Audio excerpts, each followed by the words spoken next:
News 18 বাংলায় স্বাগত। জনতার দরবার নিয়ে আপনাদের সঙ্গে রয়েছে আমি শর্মিষ্ঠা।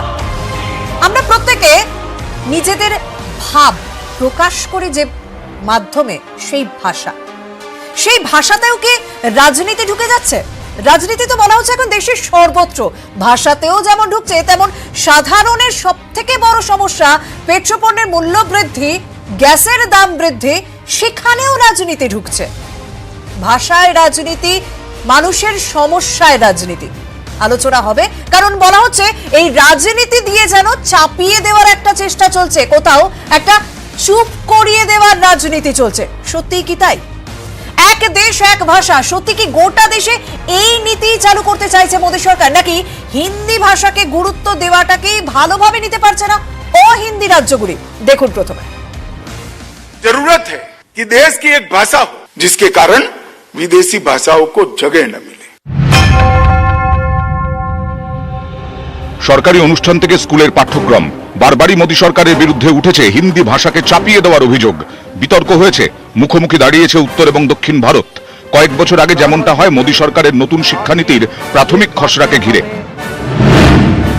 জাতীয় শিক্ষানীতির প্রাথমিক খসড়ায় লেখা হয়েছিল অহিন্দি রাজ্যগুলিতেও হিন্দি শিক্ষা বাধ্যতামূলক করতে হবে।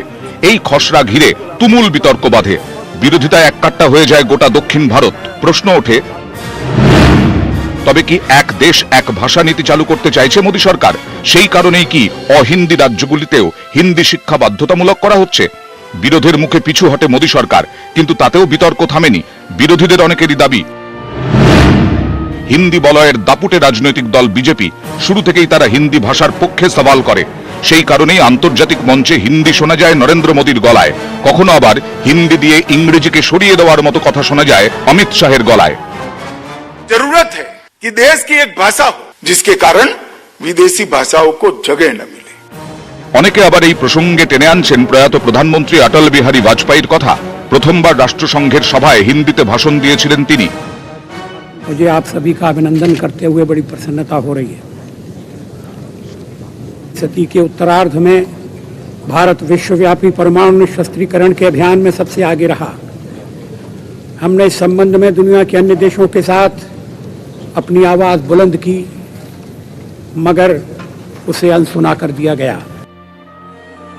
কখনো বিতর্ক হয়েছে বেঙ্গালুরুতে হিন্দিতে সাইনবোর্ড লেখার নির্দেশ ঘিরে, কখনো বিতর্ক হয়েছে সরকারি অনুষ্ঠানে হিন্দিতে কথা বলার অনুরোধ ঘিরে। সেই বিতর্কের তালিকাতেই নয়া সংযোজন অজয় দেবগন বনাম কিচ্ছা সুদীপ। বিজেপি যদিও বারবারই দাবি করেছে হিন্দিকে গুরুত্ব দেওয়া মানে অন্য কোনো ভাষাকে খাটো করা নয়, তাতেও বিতর্কের আগুনে জল পড়েনি। নিউজ 18 বাংলা। অর্থাৎ আজকে হঠাৎ করে এই বিষয়টা কেন চাড়া দিচ্ছে, কেন মাথা চাড়া দিল হঠাৎ করে?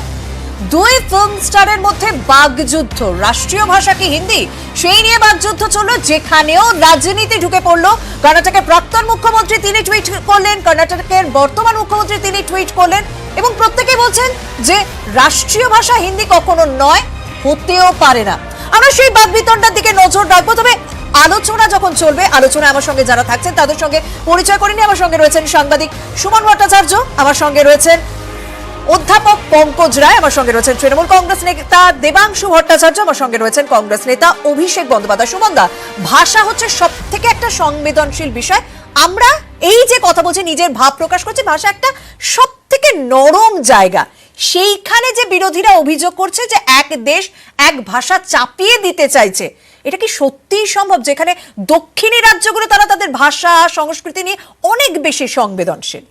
শর্মিষ্ঠা, আপনারা যে প্রতিবেদনটা দেখালেন ওটা হচ্ছে 2রা জানুয়ারি 2019-এর, মানে যখন এডুকেশন ড্রাফট পলিসি প্লেস করা হলো, তার পরের দিন দুজন কেন্দ্রীয় মন্ত্রী দুটো টুইট করেন। একজনের নাম নির্মলা সীতারামন, আরেকজনের নাম এস জয়শঙ্কর। দুজনেই তামিল স্পিকিং, এবং দুজনেই পরিষ্কার ওই 2019-এ দাঁড়িয়ে বলেছিলেন যে এটা কোনো মতেই মেনে নেওয়া যেতে পারে না এবং হিন্দি ভাষাকে কখনো চাপিয়েও দেওয়া হবে না। আর আপনি এক্ষুনি যে উল্লেখটা করলেন, অর্থাৎ সুদীপ বনাম অজয় দেবগনের টুইট যুদ্ধের পরে, সেখানেও দুজনের নাম আপনি করলেন। কর্ণাটকের প্রাক্তন মুখ্যমন্ত্রী সিদ্ধারামাইয়া, যিনি অভিষেক বাবুর দলের, এবং যিনি পঙ্কজ দার দলের অর্থাৎ বিজেপির এসআর বোম্মাই, তিনিও কিন্তু বলতে বাধ্য হয়েছেন যে কোনো মতেই এটা চাপিয়ে দেওয়া সম্ভব হবে না, কারণ এখানে উত্তর এবং দক্ষিণের একটা কমপ্লিট ডিভাইড আছে। এবার এই ডিভাইডের কেন বিজেপি এটা, কিন্তু বারবার কেন অমিত শাহ বলে ফেলেন বা অজয় দেবগন বলে ফেলেন, দুটো বিষয় আছে। প্রথমত সিনেমার বিতর্কটা সুদীপ এটা এত জোর গলায় বলতে পেরেছেন কারণ পরপর 3টে সিনেমার সাকসেস, পুষ্পা, RRR এবং তারপর কেজিএফ। এই 3টে সিনেমার সাকসেস তথাকথিত বলিউডের যে হিন্দি সিনেমা তাকে এত চ্যালেঞ্জের মুখে ফেলে দিয়েছে, সেটার জন্য একটা বড় বিষয় হয়ে দাঁড়িয়েছে। দক্ষিণী সিনেমা স্টাররা আর কেন হিন্দি সিনেমাকে গুরুত্ব দেবেন? তাদের সিনেমায় প্রায় ক্যামিওর রোল অজয় দেবগনকে করতে হয়েছে। আমি মনে করে দিচ্ছি RRR কিন্তু অজয় দেবগনের একটা ক্যামিওর রোল আছে। আলিয়া ভাট আর পঙ্কজদা নিজে হয়তো নিশ্চয়ই আমি পঙ্কজদা যে ধরনের শিক্ষার মানুষ, পঙ্কজদা এটাকে অতিক্রম করে বলবেন, কিন্তু আরএসএস এর একটা সমস্যা আছে। আরএসএস বেসিক্যালি হিন্দি, হিন্দু এবং হিন্দুস্তান এই যে আইডিওলজির মাঝখানে ঘুরপাক খায়। এবং বেসিক্যালি পঙ্কজদারাও জানেন যে আরএসএস বেসিক্যালি একটা চিৎপাবনী ব্রাহ্মণদের সংগঠন। পুনের আশপাশে কিছু চিৎপাবনী ব্রাহ্মণ মিলে ঠিক করেছিল ভারতবর্ষকে এভাবে চালাবে। এবার সেই চালনাটা যখনই নর্থ ইন্ডিয়া আপনি শুধু নর্থ ইন্ডিয়া বলছেন কেন, মেঘালয়তে গিয়ে বলুক তো, বা কি বলে কর্ণাট সাংমাকে বলুক, বা অরুণাচলে গিয়ে বলুক যে হিন্দিতে বলতে হবে, বা গোমাংস খাওয়া যাবে না, তখনই তো চ্যালেঞ্জের মুখে পড়ে যায়। তো বিজেপির এই যে থিওরিটিক্যাল প্রবলেমটা সেটা বারবার বিজেপি রেজিস্ট্রেড হয়।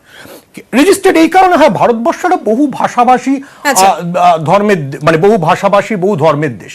আমি এটা অস্বীকার করছি না যে হিন্দি 43 আমাদের জনসংখ্যার 2011 সেন্সাস অনুযায়ী 43% লোক হিন্দি বলে, উল্টোটাও সত্যি। তার 60% লোক হিন্দি বলে না। এই আপনি যখন ফিগার নিয়ে জাগলারি করবেন তখন আমি উল্টোটাও বলবো।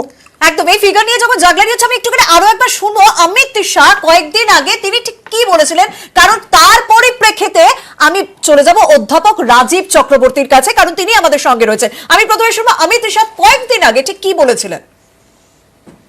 जरूरत है कि देश की एक भाषा हो जिसके कारण विदेशी भाषाओं को जगह न मिले, और देश की एक भाषा हो, इसी दृष्टि को ध्यान में रखते हुए हमारे पुरखों ने, हमारे स्वतंत्र सेनानियों ने राजभाषा की कल्पना की थी और राजभाषा के रूप में हिंदी को स्वीकार किया था।